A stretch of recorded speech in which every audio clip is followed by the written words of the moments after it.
Hello viewers, আশা করি সকলে ভালো আছেন।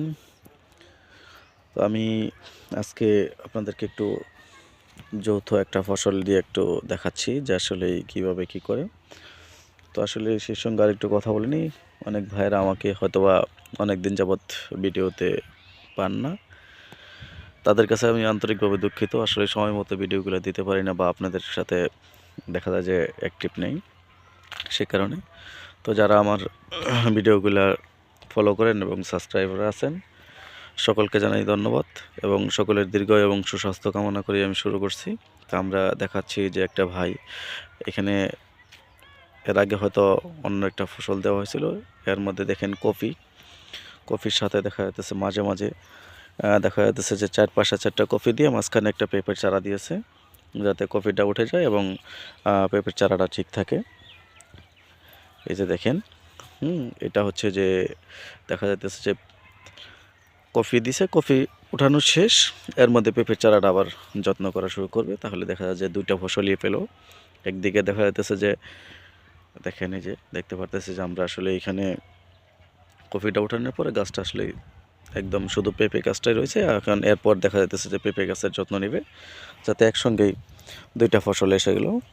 এখন আরেক পাশে দেখেন কি, এটা আপনাদেরকে দেখাচ্ছি যে এখানে দেখেন এই পাশে আবার আরেকটা, এই পেঁপের সাথে আরেকটা ফসল করেছে, সেটা হচ্ছে দেখেন বরবটি। এই যে বরবটি নামে পরিচিত, এটা হয়তো আপনারা এক একজন এক একভাবে চেনেন।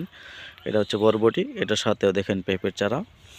দেখেন ওই পাশে ছিল কফির সাথে পেঁপের চারা, এই পাশে দেখা যাইতেছে যে এই যে দেখেন এই পাশে হচ্ছে যে এই যে বরবটি।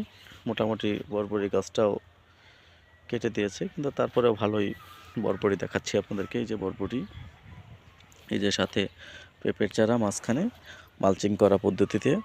এই যে দেখেন, একদিকে দেখা যাচ্ছে যে বরবটি বিক্রি করবে এবং সাথে সাথে আবার এদিকে পেঁপেটাও হয়ে যাবে। এই বরবটি বিক্রির টাকা দিয়ে আবার পরবর্তী দেখা যাচ্ছে যে পেঁপের যত্ন নিতে পারবে।